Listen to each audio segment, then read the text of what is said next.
Après un tour, Caleb ne pouvait plus à s'empêcher de revenir vers la femme folle. Caleb était un homme brisé qui croyait que la pauvreté le poursuivait partout où il allait.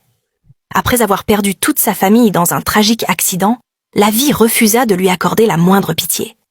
Caleb répétait souvent une phrase chaque fois que les gens lui demandaient comment allait la vie.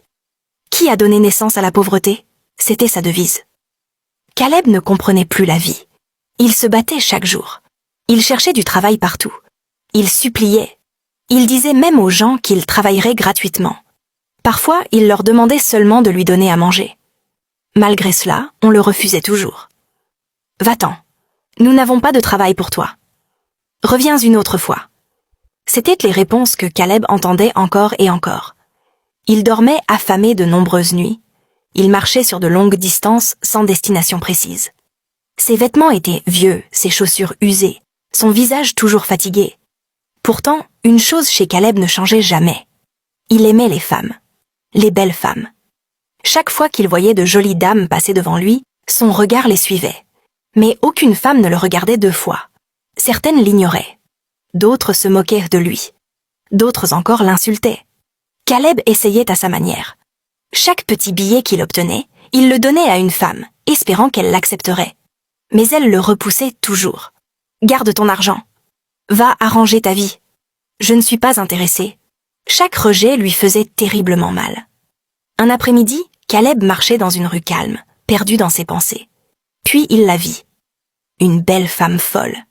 Elle marchait lentement, parlant toute seule, les cheveux emmêlés, les vêtements sales. Caleb s'arrêta net. Il la fixa, oubliant complètement où il allait. « Shay, » murmura-t-il, « regarde-moi cette belle femme. » Mais elle est folle. Son cœur se mit à battre plus vite. « Qui lui a fait ça ?» pensa-t-il. Puis une autre pensée entra dans son esprit. Une pensée dangereuse. « Et si je lui demandais d'être ma petite amie ?» se dit-il doucement. Ou mieux encore, « et si je faisais semblant d'être fou moi aussi, pour qu'on se comprenne ?» Il regarda autour de lui. « Toutes les femmes de ce village ne veulent pas de moi, » continua-t-il dans sa tête. « Mais cette femme folle, elle ne me rejettera pas. » Caleb resta là, la regardant s'éloigner. Il ne savait pas que cette seule pensée allait changer sa vie à jamais. Le lendemain, Caleb retourna exactement à l'endroit où il avait vu la femme folle.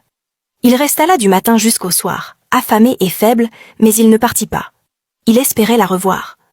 Alors que le soleil commençait à se coucher, il la vit. Elle marchait lentement, parlant toute seule, exactement comme la veille. Le cœur de Caleb bondit. Il la suivit discrètement, gardant une certaine distance. Il l'observa jusqu'à ce qu'elle s'arrête près d'un bâtiment abandonné. Elle sortit de vieux vêtements et des cartons, les arrangea soigneusement, puis s'allongea. Caleb hocha la tête. « Donc c'est ici qu'elle dort » murmura-t-il. Il se retourna et rentra dans sa petite chambre. Le jour suivant, la chance lui sourit. Quelqu'un engagea Caleb pour nettoyer un petit champ. Il travailla du matin jusqu'au soir. Son corps était épuisé, mais son cœur était heureux. Pour la première fois depuis longtemps, il avait gagné de l'argent. Au lieu de manger, Caleb se rendit directement dans une boulangerie. Il acheta un petit gâteau et une bouteille de yaourt. Son ventre était vide, mais il l'ignora. Il marcha rapidement jusqu'à l'endroit où la femme folle restait. Quand elle le vit, Caleb lui fit signe et sourit. À sa grande surprise, elle lui rendit son sourire et lui fit signe aussi. Caleb s'arrêta net. « Elle m'a souri », pensa-t-il. « Ce n'est pas une folle agressive. » Il s'approcha et lui donna le gâteau et le yaourt. Elle les prit rapidement et se mit à manger aussitôt, comme quelqu'un qui n'avait pas mangé depuis longtemps. Caleb resta là à la regarder. Ce qui se passa après qu'elle eut terminé le gâteau et le yaourt est une histoire que nous ne pouvons pas raconter maintenant. Quand Caleb rentra dans sa petite chambre ce soir-là, il souriait. Il s'allongea sur son lit, souriant comme quelqu'un qui avait enfin réussi dans la vie. « C'est comme ça que les femmes folles sont douces ?» se dit-il. « Merci mon Dieu, comme le porridge qui m'a fini. » Le lendemain, Caleb revint encore. Cette fois, il apporta des bonbons. Elle les prit avec joie et ils se retrouvèrent encore. Après le 3e jour, les choses commencèrent à changer pour Caleb. Après un tour, Caleb ne pouvait s'empêcher de revenir vers la folle. La vie changea pour lui, d'une manière qu'il ne comprenait pas. Les travaux commencèrent à arriver de nulle part. Des gens qui l'ignoraient auparavant commencèrent à l'appeler. Au début, il pensa que c'était une erreur. Mais les offres continuaient d'arriver. jusqu'à ce qu'il commence à refuser du travail, tellement il y en avait. De petits montants commencèrent à entrer dans ses mains. Pour la première fois depuis des années, il pouvait manger correctement et garder encore de l'argent. Il ne se contentait plus de petits gâteaux. Il achetait maintenant de gros gâteaux pour la femme folle. Parfois de la viande, parfois des boissons. Plus il la visitait et mangeait avec elle, plus sa vie avançait. Ses vêtements changèrent. Il ne portait plus de chemises déchirées. Il acheta des pantalons propres et des sandales. Les gens commencèrent à le saluer avec respect. Certains l'appelaient même Chef Caleb. Les mêmes femmes qui l'avaient rejeté autrefois commencèrent à lui sourire. Elles riaient avec lui. Elles lui demandaient comment s'était passée sa journée. Caleb avait l'impression de rêver. Après une semaine, l'orgueil entra dans son cœur. « Je n'ai plus besoin de cette femme folle, se dit-il. J'ai de l'argent maintenant.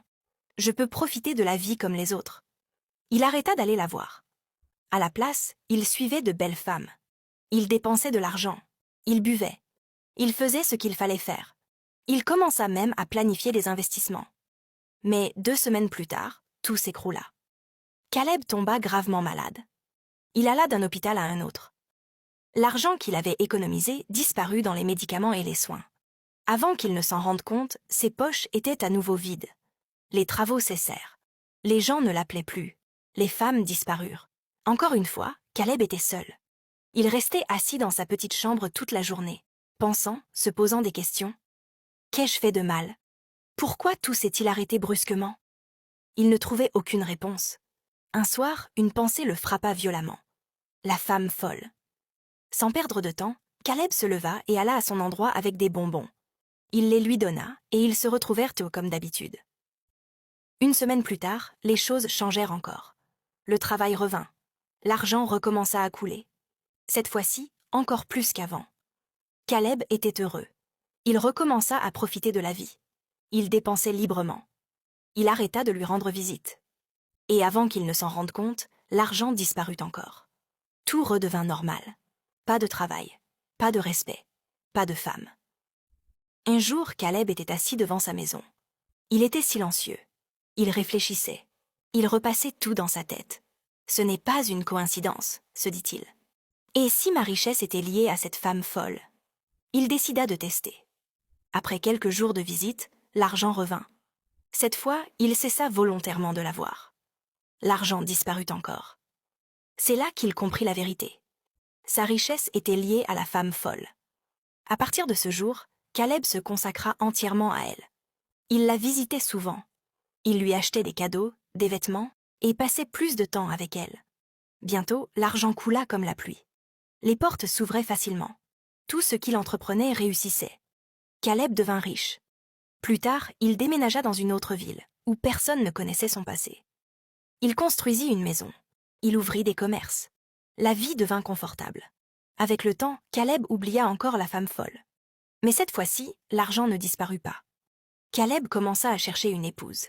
Il rencontra beaucoup de femmes. De belles femmes. Des femmes instruites. Mais aucune ne le satisfaisait. Il manquait quelque chose. Elles ne savaient pas ouvrir les chemins comme la femme folle. Les mois passèrent. Toujours pas d'épouse. Chaque fois qu'il était seul, il pensait à elle. Comment puis-je épouser une femme folle, se disait-il. Il essayait de chasser cette pensée. Mais plus il essayait, plus elle devenait forte. Un jour, il décida d'aller la voir. Quand il arriva, elle n'était pas là. Il chercha partout. Il demanda aux gens autour. Personne ne savait où elle était passée. Caleb rentra chez lui inquiet. Cette nuit-là, il ne dormit pas. C'est à ce moment-là qu'il comprit la vérité. Il l'aimait. À partir de ce jour, il allait là-bas tous les jours. Parfois du matin jusqu'au soir. Rien. Un jour, il s'assit là et s'endormit. Soudain, quelqu'un tapa sur son épaule. Il ouvrit les yeux. C'était elle. Caleb bondit. Il la serra dans ses bras. Il l'embrassa. « Où étais-tu » demanda-t-il. Soudain, la folie la quitta. Elle retira le plastique attaché autour de son corps. Elle avait l'air confuse. « Où suis-je? Qui êtes-vous » Elle se souvenait maintenant de son nom. Amira. Elle se souvenait de son passé. Caleb était sous le choc. Il lui dit qu'il était son ami. Il l'emmena chez lui. Après un tour, Caleb ne pouvait s'empêcher de revenir vers la folle. Arrivé chez Caleb, il lui montra la salle de bain. « Va te rafraîchir » lui dit-il. Il lui donna un t-shirt et un short après le bain. Amira se lava calmement. Lorsqu'elle sortit, elle était propre et posée. Elle n'avait plus l'air folle. Elle ressemblait à une jeune femme normale. Caleb réchauffa de la nourriture au micro-ondes et la lui servit. Elle mangea lentement. Elle avait très faim. Après qu'elle eut fini, Caleb s'assit et la regarda. « Puis-je te poser quelques questions ?» demanda-t-il. Amira hocha la tête. « Comment t'appelles-tu ?»« Je m'appelle Amira. »« D'où viens-tu » Elle lui parla de son village, Ndamora. Caleb fit une pause. « Quelle est la dernière chose dont tu te souviens avant de devenir folle ?» Amira resta silencieuse un moment. « Mon père doit être inquiet, » dit-elle. « Je veux le voir demain. » Caleb acquiesça. « D'accord, nous irons. » Le lendemain, ils partirent tôt. Lorsqu'ils arrivèrent chez le père d'Amira, celui-ci sortit. À la seconde où il la vit, il se figea. Puis il courut vers elle. « Ma fille !» cria-t-il en pleurant. Il la serra contre lui. « Tu vas bien ?»« Ma fille, tu vas bien ?» À ce moment-là, sa belle-mère sortit de la maison. Son nom était Dame Corina. Quand elle vit Amira, son visage changea. Soudain, elle se mit à crier. « C'est moi !» cria-t-elle. « C'est moi qui suis responsable de sa folie !» Les gens se rassemblèrent. Dame Corina commença à enlever ses vêtements. Elle courut hors de la cour en hurlant. Elle était devenue folle. Caleb resta là, choqué. Amira serrait son père. Tout devint silencieux. Des années auparavant, Dame Corina était allée voir un féticheur. Elle croyait qu'Amira prenait toute l'attention de son mari. Elle était jalouse, amère. Elle voulait l'écarter. Le féticheur l'avait prévenue. Cette fille a un cœur innocent. Si tu insistes pour la rendre folle, il y aura des conséquences. Mais Dame Corina refusa d'écouter. Je m'en fiche, fais-le. Le féticheur prépara le charme. Mais avant de le lui remettre, il dit une dernière chose. Le jour où cette fille trouvera un véritable amour auprès d'un homme qui n'est ni son père ni un parent de sang, la folie la quittera et reviendra à toi. Dame Corina éclata de rire. Qui tomberait amoureux d'une femme folle? Et c'est ainsi qu'Amira perdit la raison. Des années plus tard, cette condition fut remplie. Caleb rencontra Amira. Il l'aima. Pas pour l'argent, pas pour le statut, mais parce que son cœur l'avait choisi. Cet amour véritable brisa le charme, et la folie retourna à son propriétaire. Caleb et Amira apprirent à mieux se connaître. L'amour grandit naturellement entre eux. Après quelques mois, Caleb demanda Amira en mariage. Elle dit oui. Le père d'Amira était fou de joie. Il remercia Caleb encore et encore. Ils se marièrent discrètement. Ils devinrent un couple solide. 1 an plus tard, Dieu les bénit avec un petit garçon. Une nuit, Caleb regarda son enfant et sourit. Pour la première fois depuis la perte de sa famille, son cœur était de nouveau rempli. Il avait un foyer. Il avait l'amour. Il avait la paix. Et l'homme qui demandait autrefois qui a donné naissance à la pauvreté comprit enfin que la vie peut changer, quand on s'y attend le moins.